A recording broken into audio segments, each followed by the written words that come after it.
This video will have an overview of how you can think about approaching all of your assignments in our graphic design class. And this will apply no matter which assignment we're looking at. So in general, the steps to finding a solution to a design problem. You've got inspiration, and that needs to be added to the problem that you're given, the brief, the particular requirements of your particular problem that you've been set. So you take your inspiration for your solution to the problem, and then you add in research. And some of that research is visual research you'll do. Other that research might be working on a solution to the problem. Practice is a form of research, finding what works and what doesn't work. Think of it like experimenting in a lab.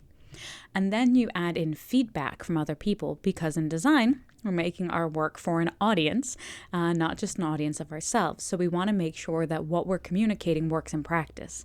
So when you put all those things together, you'll come up with a solution that is the most applicable to your particular problem, balancing your inspiration, what you find works and what doesn't work, and the feedback you get from others. So the steps that we take in order to especially work on that research area and to get feedback is we will do an initial stage, sometimes called sketches or thumbnails, where we will hash out our ideas. That's often where we have our inspiration, and we are kind of balancing our inspiration against the problem. Then we're doing some work, and we're seeing what works from our head to the page, our head to the screen, what actually happens when we get into the making. And that's our roughs. That's our, we have a lot of ideas that have poured out of our head. We've got, a bunch of ideas down on paper.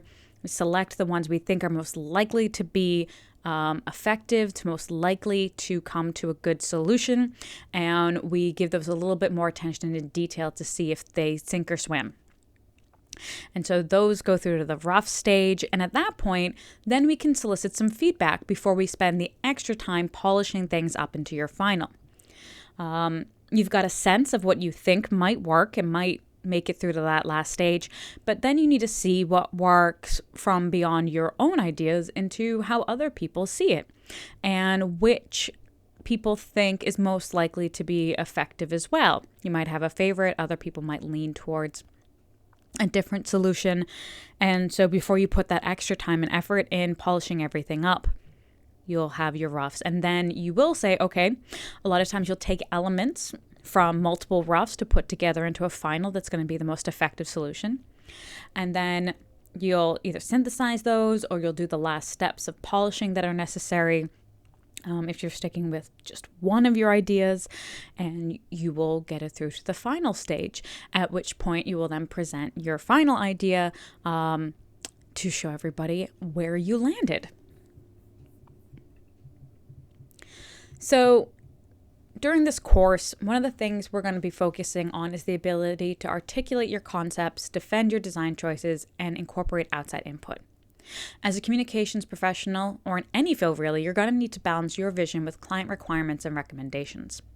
So that's that first thing that we're talking about, if you got your inspiration and then you have the problem at hand. And when we get to the stage, especially when we're getting feedback and we're kind of working our ideas through, part of it is figuring out the language and figuring out how to say, this is why I did what I did. Sometimes, again, at the beginning, you might not know why it is that things work, but you know that they do. And so part of this course is learning those particular vocabulary or ways of talking about your work in a way that you can then say, this is why I did what I did. And so that you can look at someone else's work and say, I think that's really great. Here's one area where I think you could strengthen, and this is why I think this would make it stronger. Especially, as I'm saying, the fact that it could work for you in any field, you will probably be at some point working with someone who's a designer. And if you can talk about what you want and what you need using the language so that they understand, you're more likely to get to the solution you're looking for quicker, easier, and with less money spent on making changes. So each assignment is going to be structured to make you familiar with concepts, as well as software and platforms that are used in design. But the goal here is never going to be to learn a particular program. It's going to be for you to understand how to approach the problem. How can you decide which piece of software or platform you want to use to help you achieve that vision? You can always go and learn another tool. You can always go and look up a way of how to do something online. But the harder part is understanding the solution you need, understanding what kind of platform or software is going to help you achieve your goal. The technology always changes over time. So even using Photoshop for the about 20 years I've been using it, it's shifted over time. But what's important is knowing what Photoshop is good for, what Canva is good for, why you want to choose particular fonts. That's the stuff that's going to transfer and stick with you no matter what technology does. So you're going to be presented with a design brief for all of our assignments. And you're going to need to think about what the communication goal is. There are going to be requirements that I set that you're going to have to adhere to. Think about things that might be associated with the subject that you're working on. And so we're going to set, in the next set of slides, we'll discuss how to approach answering these questions.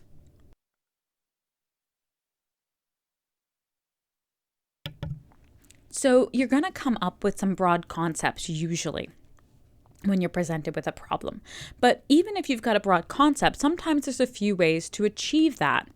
So you want to think about how you can approach anything in a variety of ways. What are different variables you could change up in order to see what works and what doesn't work?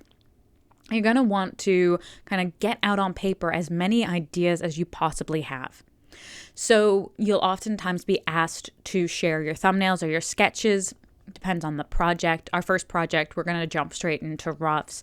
But as we get deeper in and we start working on bigger projects, you're going to want to do a lot of ideating and coming up with lots of ideas.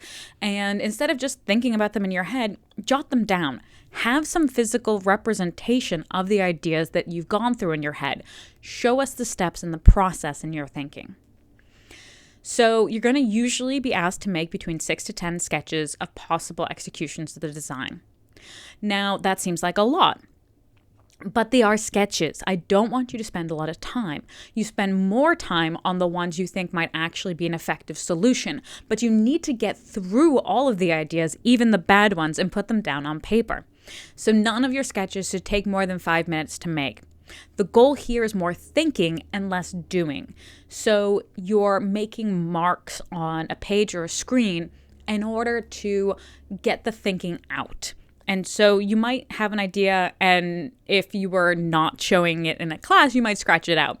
But I want you to keep that as an artifact that shows this was an idea that I went through, and you can say why you rejected it. So here's an example that is from a professional designer. This is from John Contino's Brands by Hand, which is a book, a monograph of his designs. So this was a piece that he did, a logo for a hip-hop-based production company called Minor League. And this quote is from his monograph. "It's important to remember the journey. Things might appear simple, but the true story is within the process." And that's what I want you to keep in mind as we're working through these projects. So while this seems like a very simple design, and you might think this was the first thing he arrived on, that's far from the truth. Look at all of these various versions of the M he went through. You can see down here, the bottom half of the right-hand page is absolutely covered with very minute variations on the M. Some of them are very similar, but there are differences in each of them, and this is what I mean.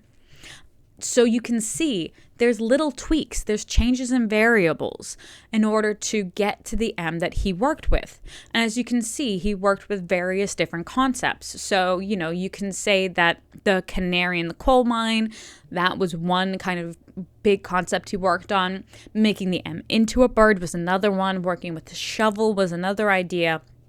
And then the kind of baseball logo and some kind of calligraphic M. So you can see how he thought through all of these ideas. And you can tell, you can see what they are, but none of them would you think that he spent hours and hours drawing out. So even the pros need to sketch. and there's a PDF on Canvas. Blackboard. You change that. I get confused with Canva. So what I want you to remember here is that even the pros sketch, refine, redraft, and redo their design numerous times before it's ready to show a client. Never settle for your first draft. There's always going to be more ideas that you can work through. So for all of the steps that you're asked to do, thumbnail sketches, roughs, and final, you're going to present your concepts or your final in class for peer critique. And then based on this feedback, you're going to further ideate, you're going to tweak things, you're going to make changes and refine your ideas. And in this case, we're going from thumbnails to roughs. In general, you're going to be asked to produce 3 to 4 roughs for you to present in class, and that'll be true in your first assignment as well. Between these roughs, you should have all of the elements that are going to be present in your final. Again, you can work on different variables in different versions. You may end up combining elements from different roughs together, but each rough should be able to stand on its own at this stage. Consider the feedback that you get and the demands of your brief before finalizing your design and preparing it for presentation. Always go back to the brief and make sure that you have actually executed everything that you've been asked to do. So, oftentimes, I'm going to ask you to work on the thumbnails on paper or if you sketch on screen, but we probably won't be working with the actual software until we get to the rough stage. And again, always think about how the computer can help you with your concept. You may want to make more detailed sketches before jumping in. Everyone's process is different. Some people think through ideas better on paper, other people digitally. That's absolutely fine.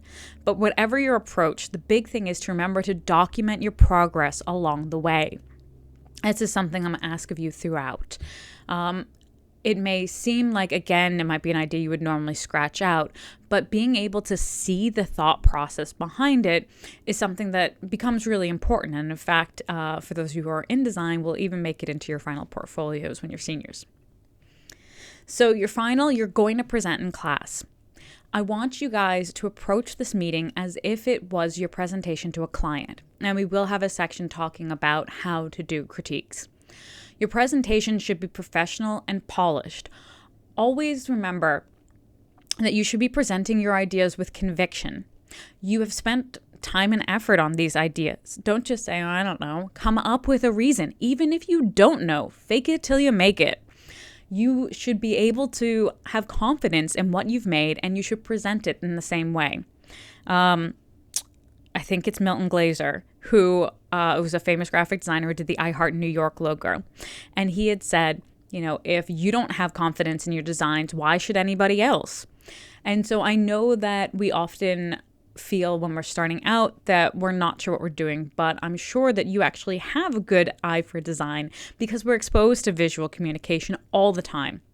And so you should be, while there might be, as Ira Glass talks about, the gap between what's in your head and what you can do at the beginning, you should still be confident in your work and present it with confidence. So that's something we're going to work on in this class as well. And you'll be expected to give feedback to your peers as well as take feedback. And again, this helps us work on that articulation, being able to talk about design as well as make it. You'll need to hand in your final output along with process work at the end. So make sure that you hand in everything that's relevant so that I can grade it. You can take photos of hand-drawn work. Just make sure that you submit everything through Blackboard so that I can have it and grade it. Part of the rubric is going to be making sure that you have that process work. And the assignments in Blackboard are enabled to support multiple submissions, so you can send your work as you go. But make sure that if there's anything that, say, you worked on in between drafts, that you give it to me at the end. So just to remind you that the way that we're approaching problems in this class is you've got your problem, and so that we'll have our inspiration. We're going to work through that in thumbnails and sketches. Then I'm going to get some initial feedback. We're going to do our process research of making things and seeing what works and what doesn't work. We'll take those rough ideas into making roughs, which will be a selection from our thumbnails that we're going to see if they work once we kind of get into our programs. And then from those, we'll get feedback to see which elements make the final cut, and then we'll present our final work. Here's a quick example of a project that I worked on to give you an idea of how this works in practice. So this was something that a friend of mine back in Glasgow, she has a blog called Last Year's Girl. This is the header from her blog to give you an idea of her aesthetic. She was putting on a gig, and it was the first time that a member who had been part of a band called the Hold Steady he was doing some solo work as a side project. And so she was putting on a gig that he was the headliner for. Now, she wanted to incorporate the aesthetics of the Hold Steady into the poster because people knew the band the Hold Steady. They may not have heard of Franz Nicolai on his own. So she wanted the gig poster to evoke the kind of nostalgia for the 50s and the melancholy that's often associated with the Hold Steady. And she also wanted it to be part of her brand, where this was the first concert she was going to be promoting, and she wanted to have it be part of a series so that people would also associate it with her. People in Glasgow and in Scotland know her and her brand, and so bringing those two things together. So we talked, and this is my kind of sketches into roughs. At this point, also remember, I've been designing for a while, and I also know her very well. So we were able to kind of talk through, and I kind of went through the sketch phase, but this was the rough stage where I was presenting these to her for her selection as to what she would like me to work up into the final. Now, one of the things I want you to note about this is that she didn't know who the support acts were going to be, and she hadn't secured a venue yet.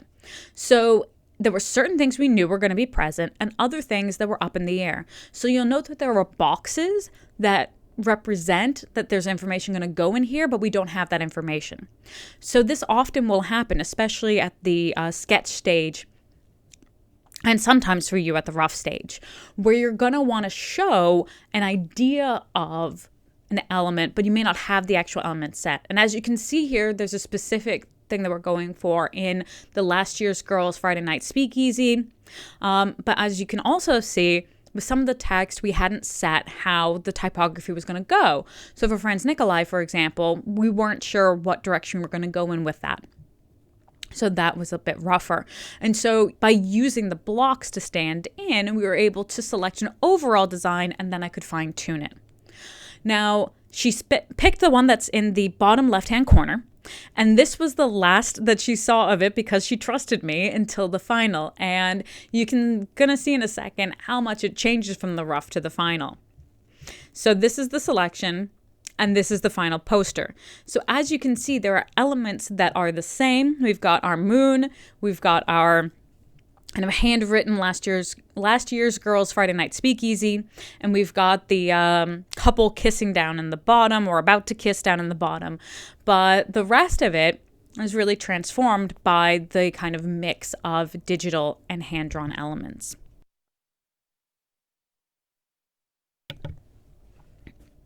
So that's just one example to give you a sense of when I'm talking about sketches and roughs. So we'll get into it in practice when we actually make our pieces, but I want us to be on the same page for what we're talking about.